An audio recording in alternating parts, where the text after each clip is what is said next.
What is going on, my peeps? Your boy Vrsatile is back after hours, back with episode 6. Yes, this is episode 6. For some reason, I thought this was episode 7, but it is episode 6 of Vrsatile After Hours. Appreciate you guys coming through, joining in on tonight's fun.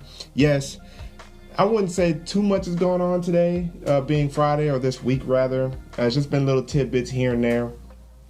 Of course, we have the Galaxy S20 series pre-order starting, technically, I guess, today on Friday. So if you guys haven't already pre-ordered your Galaxy S20 devices, go ahead and do so. I pre-ordered the Galaxy S20. Let me know down in the comments below if you're watching this on YouTube what you pre-ordered. I'm looking forward to that device. It's another Samsung device. It's going to be able to sync up with my Tab S6. So I'm looking forward to doing that kind of stuff with it. And the 120 hertz display is about to be crazy. Yes, the Pixel 4 has 90 hertz, and I notice and see the difference. So just imagine 120 hertz. Like, woo! Yes, I'm ready for that. Are you guys ready for that? Again, let me know down in the comments below. So I figured I'd start off this episode outside of the channel updates, which one more will be, if you guys haven't already checked out my Pixel 4 review, I dropped that this week.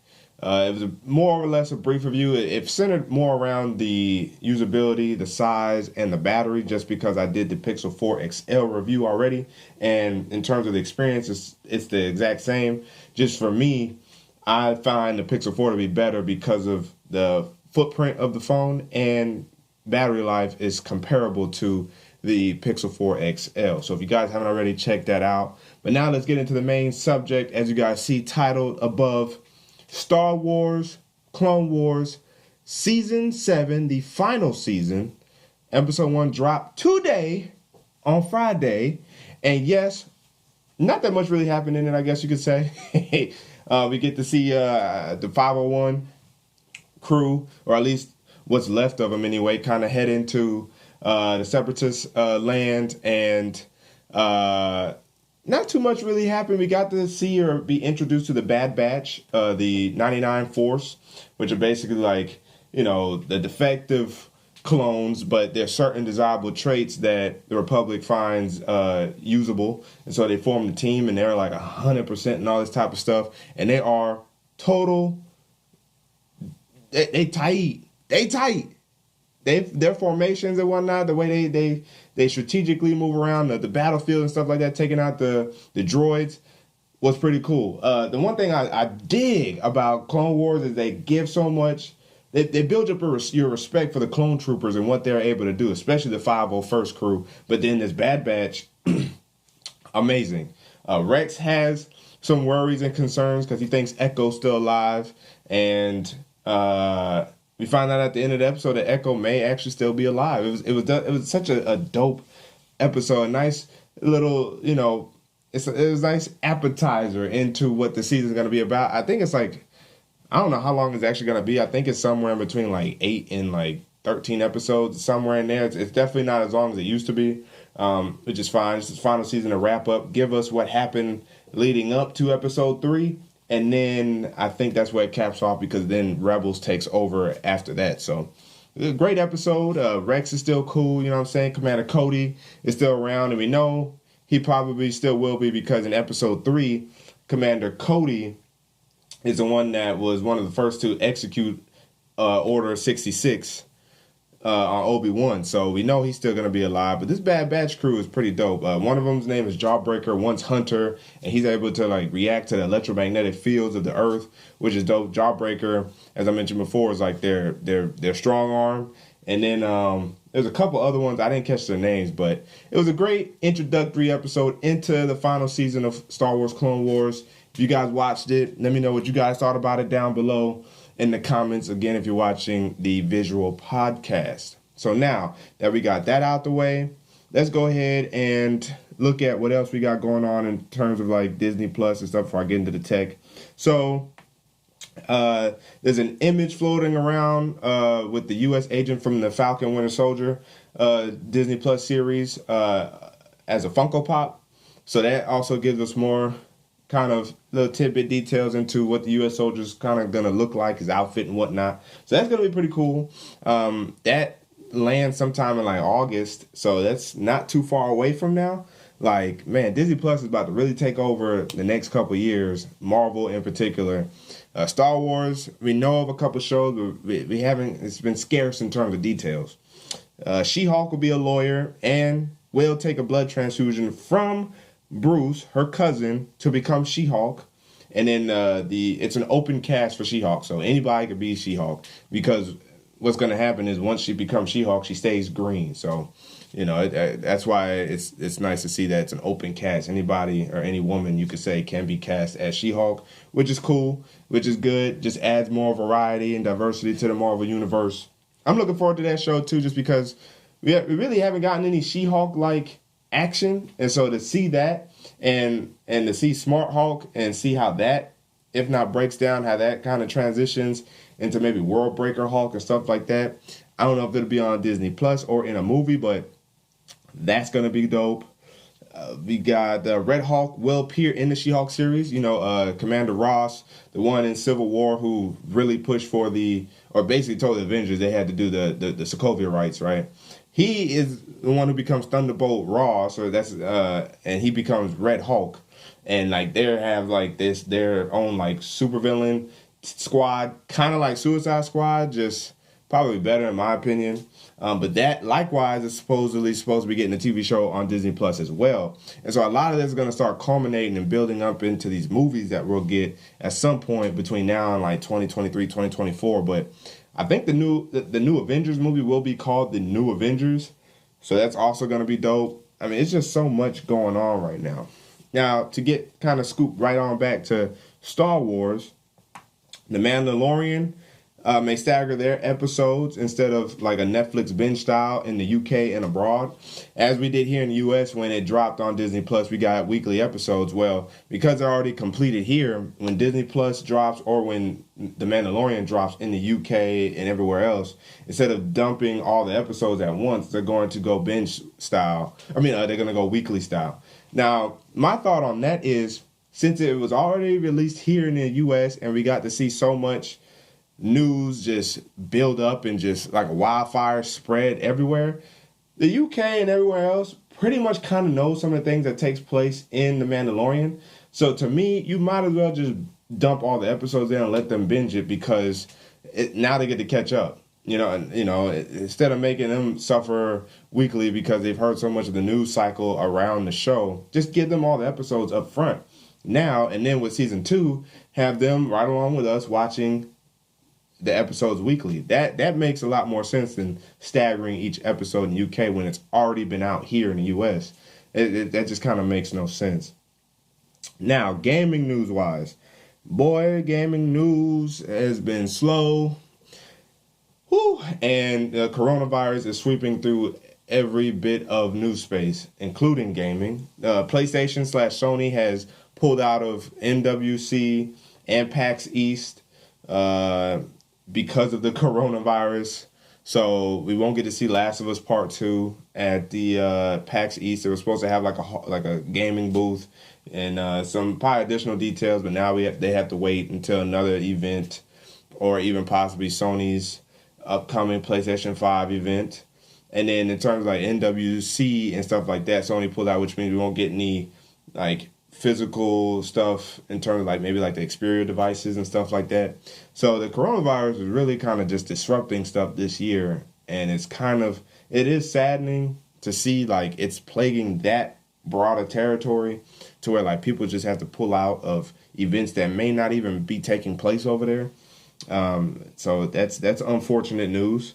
Dreams are coming true on the PS4, and I heard it's already running on a PS5.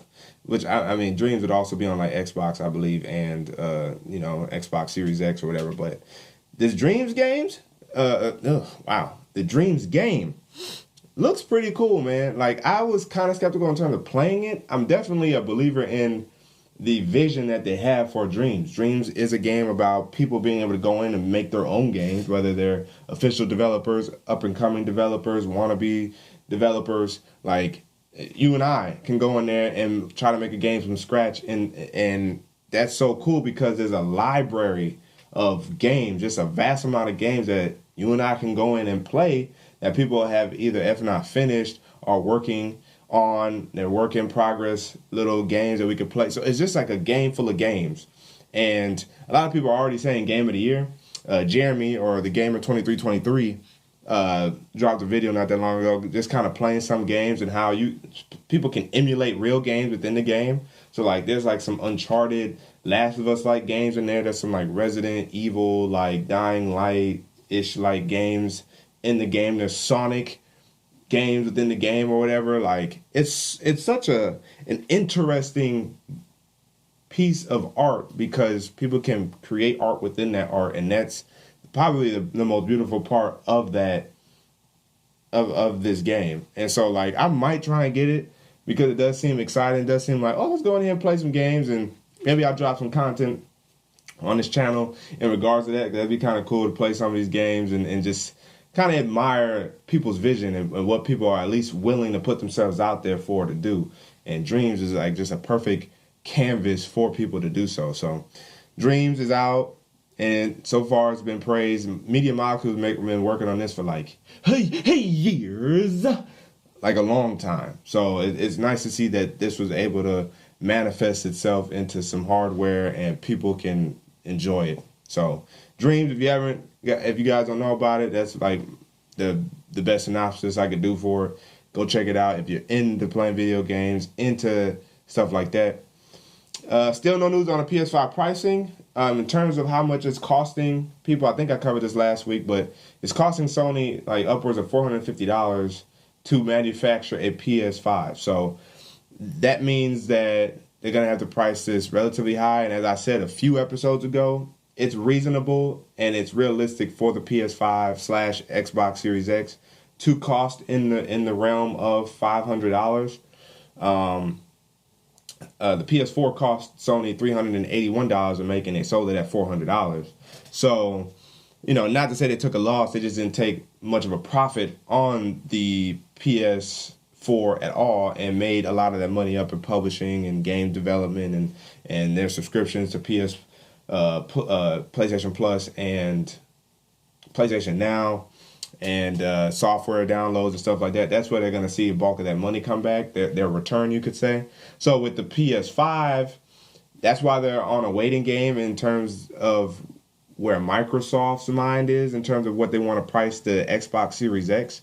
Because if Xbox prices theirs at like $400, $450, Sony probably will have no choice but to take that loss, unless they hype us up with a ton of games that we are looking forward to, primarily sequels, and they show us those like up front, then people will feel more justified to buy the PS5 at say $450, at say $470, at say $500.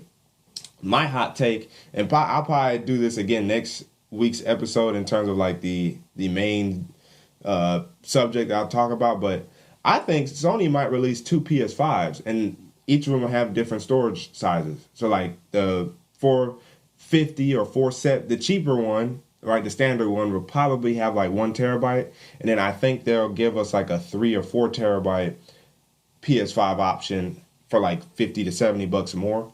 So let's say the standard is 470, the upgraded storage would be 520, and that's reasonable considering how much it costs to make a gaming PC, and considering how much they're putting into this next gen gaming console era.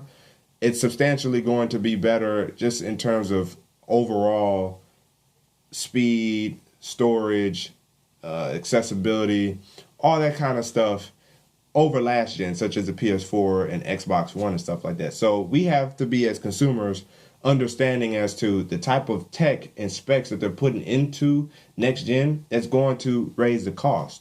And we have to be understanding of that. Even if we may not be able to buy it yet, we can't get mad that the price increases. It's realistic if we want good gaming consoles, because otherwise it's like go build a gaming PC, and you're gonna be spending upwards of thousands of dollars, if not somewhere in the range of $1,000 to $2,500 to get a gaming PC that will be better than a gaming console. So to me, I still see $500 being that sweet spot for both devices or both consoles. $450, I can see them squeezing, but I think 500 might be where it's at. But if there is two devices, I'm going 470 and 520, and the storage options will separate the two. So those are my thoughts on the PS5 right now. It's interesting. Like they won't even come out and like really have an event about the PS5 yet. And I don't know if that's just because of the cost. They want to just reveal everything at one time, or they really are not ready to showcase a PS5 yet, which means they're still working out kinks. And it's kind of surprising, but that's also why I feel like this next gen has been somewhat rushed, because Sony routinely, or next gen annually, you could say, every new gen they always released information, like concrete information, or unveiled it in like the February timeframe. And so although we got a logo and a website saying that they're not quite ready yet, but we do see confirmed PS5 in February, and frankly in CES in January. I'm still holding on to the hopes that we'll get like a random reveal video of the PS5 on like Friday or Saturday, the 28th or the 29th, and it would make sense that they could do it on that Saturday on the 29th. Just drop a video on YouTube, just kind of showing off what it looks like, and then it'll say like details coming soon or something like that. So I'm still holding the hope that we get some type of reveal for the PS5 at the end of February, be it the 28th or 29th. And I think that we'll actually get like a PlayStation experience, or the PSX, March 31st, for shareholders reasons and stuff like that. And then that gives April and May breathing time for developers to maybe tease some next-gen games, or give them breathing room after displaying some games for the PS5 in March. Give them a couple months to then showcase their games in June at E3. So I think that's reasonable. And then, of course, Sony said they're going to be at other, gaming events, so leading up to holidays. When you hear holidays 2020, it really makes it feel like it's going to be December and not November. Even though November has typically been, again, Sony's routine or next gen annually. Every new gen console has released in November, I think, save for one, but they all released in the November 13th timeframe. Well, this year, November 13th does fall on a Friday, but I think they might release you might be able to, start shipping around November 20th. I think November 20th is going to be a sweet spot. That's a Friday. It's going to be a sweet spot for Sony to allow, it's launched. Y'all can buy it now. November 20th, 2020, 11/20/2020.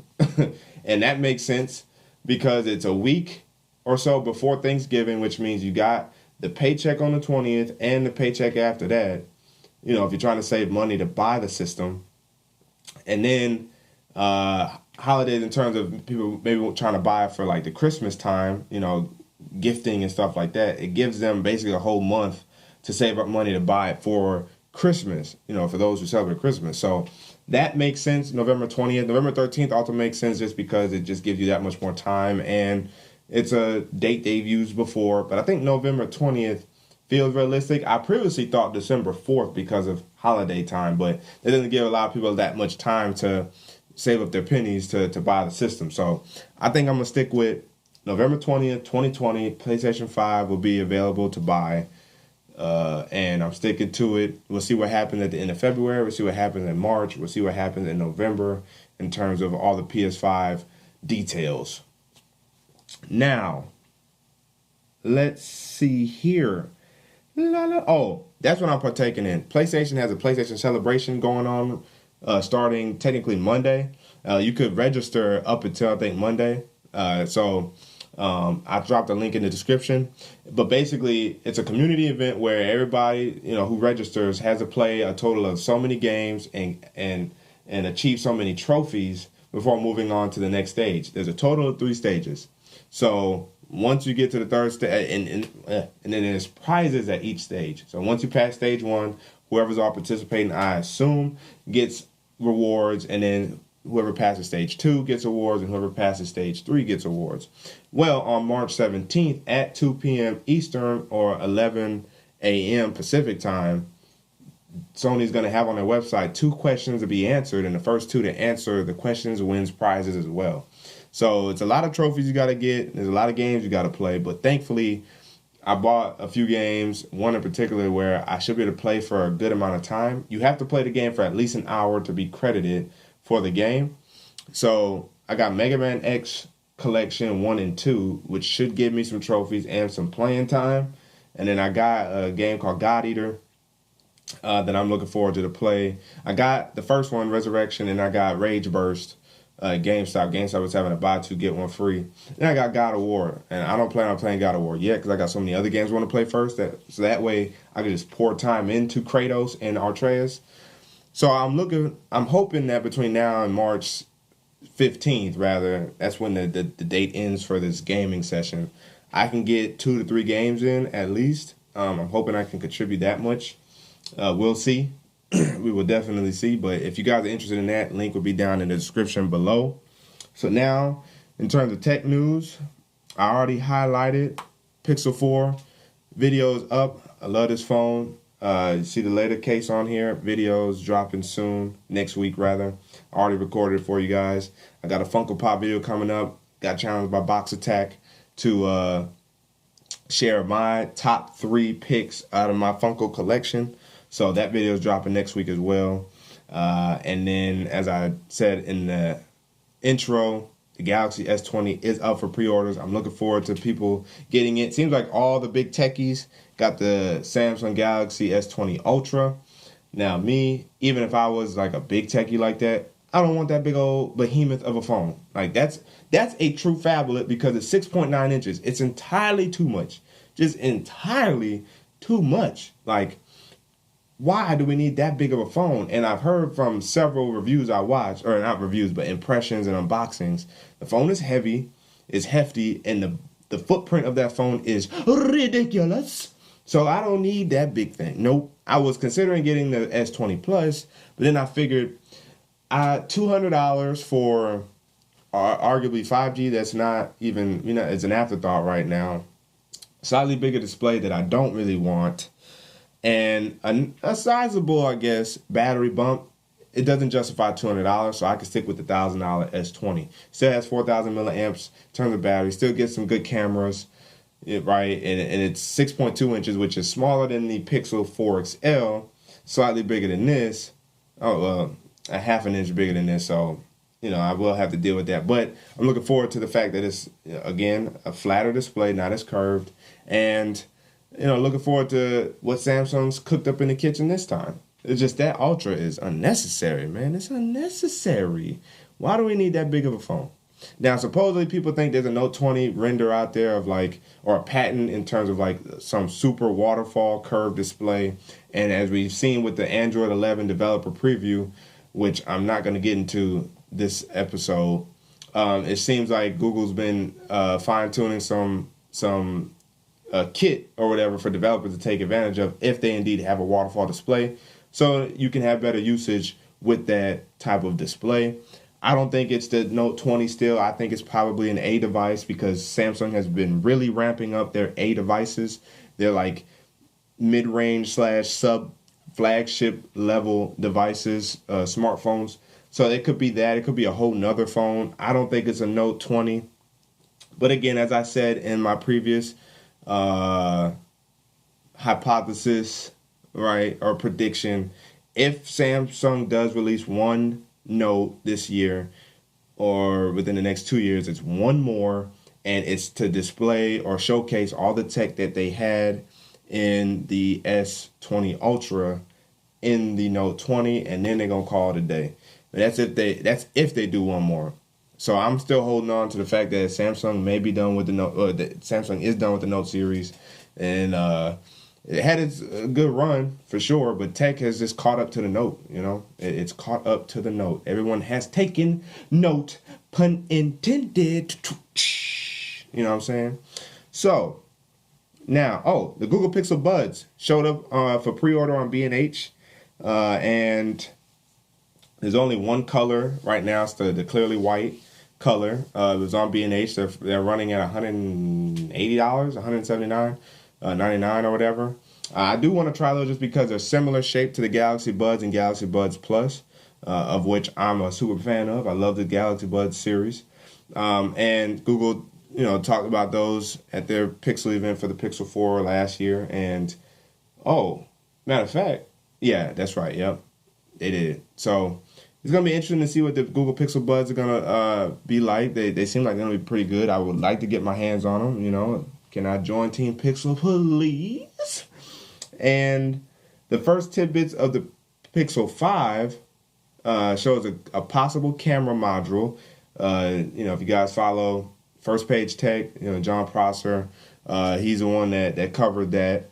But then I think it was 9 to 5 Google or Android Authority or Android Headline, somewhere in there. It was XDA developers who, love code. And supposedly they're thinking it might be a mid-ranger. Like, whether or not we get the 4A, which is entirely probably the case, the Pixel 5 could take a back seat to being dubbed the name of flagship, including specs, to help bring that price down. So there is that slight possibility, but I think it's going to be a flagship. And supposedly in Android 11, there's like a double tap on the back that could be featured. And the phone could feature a, if not slightly smaller bezel as we have now, a punch hole display or a waterfall display, seeing as Android 11 has that new kit built into the developer preview, or information, you could say, the code. So that's pretty interesting. The Galaxy Z Flip, screen issues. They don't think it's truly glass, or it is very thin glass, but then with some plastic embedded into it or whatever like that, it's causing cracking and stuff like that. Look, it's first gen tech still. It's going to have some problems that they're going to work out for the Z Flip 2 or whatever, and it's going to be okay. To me, it's a delicate product in the first place. We should be holding our phones in more high regard. We just take advantage of the fact that, they could break and we could replace them. But now if we're going to be spending that kind of money, we should want to take care of our devices a lot more and not worry. It's that way we don't have to worry about phones breaking, glasses breaking. And thankfully it's a flip phone. But I think upon opening it, maybe depending on if you've worked it out or, how often you've done it, stuff like that, like it could be causing issues right out the gate. But if we take care of our devices, we won't have that problem. And then, yes, I will cover Android 11 next week. But that's it for this video. Hope you guys appreciate it and enjoyed it. If you guys haven't already, like and subscribe if it's your first time here. Or if you just haven't done it yet, go ahead, help support your boy. I'm trying to do my best to bring you guys some fun, entertaining information, so that way we can continue to have fun on this channel and just see where tech takes us, But again, your boy Vrsatile signing out, and until the next video, we're officially closed.